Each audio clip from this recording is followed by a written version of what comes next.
Hello guys, welcome to my YouTube channel medi maths. आज बात करने वाले हैं हमारे पास जो है अवसर लागत क्या होती है। देखो, सबसे इम्पोर्टेंट बात ये है कि तुम्हें इसके जितने भी पीछे के टॉपिक है वो शायद अगर तुमने पढ़े हैं नहीं पढ़े हैं उससे मुझे कुछ मतलब नहीं है। ठीक, अगर उन वीडियो को तुम देखे तो अच्छी बात है, वरना फिर सीधा इसी टॉपिक पे फोकस करते हैं। अब सुनो, देखो, अवसर लागत का मतलब क्या होता है। किसी एक अच्छी अपॉर्चुनिटी को पाने के लिए हमें किसी एक दूसरी जो अपॉर्चुनिटी को छोड़ते हैं उसी को हम बोलते हैं अवसर लागत। जैसे मान लो भाई, तुम्हें क्या मैंने बोला कि तुम जगह दो जगह इंटरव्यू देने, एक गए ऑफिस ए में, एक गए ऑफिस बी में। जो ऑफिस ए में तुम्हारी सैलरी बताई 20,000 बताई, और जो ऑफिस बी है तुम्हारी इसने सैलरी बताई 25,000 रुपये। तो एक जो समझदार इंसान है कौन सैलरी लेगा? 25,000 की सैलरी लेगा। तो 25,000 रुपए की सैलरी को पाने के लिए उसने कितने की सैलरी छोड़ी? उसने छोड़ी 20,000 रुपए की सैलरी। तो ये जो 20,000 रुपए है ये उसकी अवसर लागत है। ठीक है, अब सुनो, फिर अवसर लागत एक अवसर का लाभ उठाने के लिए दूसरे अवसर की हानि की लागत है। ठीक है, मतलब किसी एक अवसर का लाभ उठाने के लिए हमने किसी दूसरे को छोड़ा है, उसे हम क्या बोलते हैं? अवसर लागत की, हम उसे बोलते हैं अवसर लागत। उदाहरण के लिए मान लो, वही मैंने कि 20,000 की सैलरी है, 15 की सैलरी है, 25 सैलरी है। तो इंसान क्या करेगा भाई? एक हमेशा एक जो समझदार इंसान है वो 20,000 रुपए की सैलरी छोड़ेगा और 25 की सैलरी लेगा। तो 25,000 की सैलरी को पाने के लिए उसने कितने अपने नुकसान में झेले? 20,000 रुपए। ठीक है, तो इसे हम क्या बोलते हैं? अवसर लागत बोलते हैं। अब सुनो कि कुल अवसर लागत क्या होती है। ठीक है, कुल अवसर लागत का मतलब हमने जितना भी टोटल छोड़ा है, ठीक है, हम उसे बोलेंगे कुल अवसर लागत। ठीक, और अगर सीमांत अवसर लागत की बात करते हैं तो सीमांत अवसर लागत का मतलब होता है कि प्रति इकाई पे कितना हमने छोड़ा है। ठीक, तो इसका मतलब क्या है कि सीमांत अवसर लागत से अभिप्राय वस्तु दो की अतिरिक्त इकाई उत्पादन के लिए प्रति इकाई अवसर लागत से है। मतलब कि एक चीज का मेरे उत्पादन बढ़ाने के लिए मैंने दूसरे वस्तु की कितनी इकाई का उत्पादन कम किया है। ठीक, इसको हम ऐसे समझ सकते हैं। मैं तुमसे ऐसा बोल दूं, मेरे पास एक वस्तु ए है, एक वस्तु बी है। ठीक है, अगर मैं इस पे पहले 10 रुपए खर्च कर रहा हूँ, इस पे कर रहा हूँ 0। ठीक, अगर मैं इसका एक उत्पादन बढ़ाता हूँ तो मैंने इसका कितना कम किया? मान लो 1 कम किया। ठीक, अगर मैं इसका 2 और बढ़ाऊंगा, ठीक है, तो मैं इसका कर दूं 7।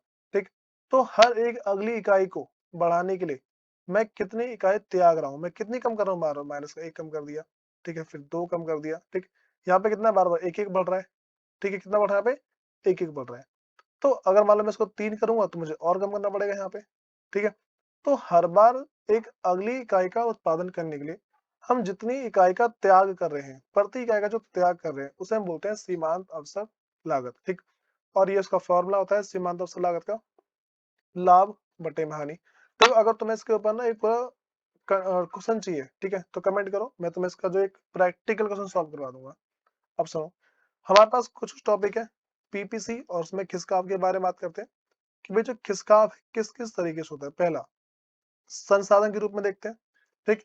एक है संसाधन का बढ़ जाना। अगर संसाधन बढ़ेगा तो मेरे पास जो पीपीसी है वो आगे की ओर खिसक जाएगा। लेकिन अगर संसाधन घट जाता है तो ये जो पीपीसी है ये पीछे की ओर खिसकेगा। ठीक? अगली बात मेरे पास है कि तकनीक में परिवर्तन। ठीक है? देखो, तकनीक अगर मेरे पास एक्स और वाई अगर दोनों की तकनीक बढ़ रही है, ठीक है? तो पूरा जो वक्र है वो आगे की ओर खिसक जाएगा।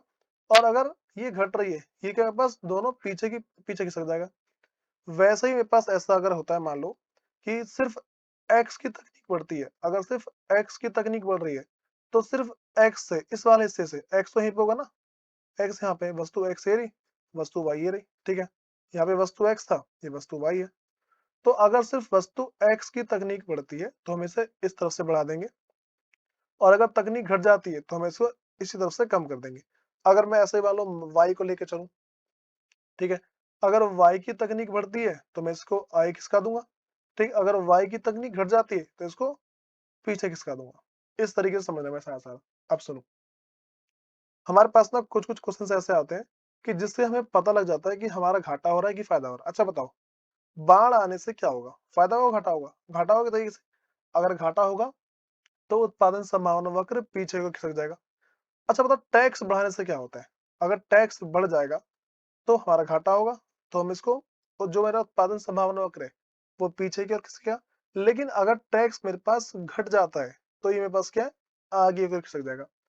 अब देखो भाई, इसके बाद क्या पड़ती है, ये मैं तुम्हें सारी की सारी थ्योरी समझाई है।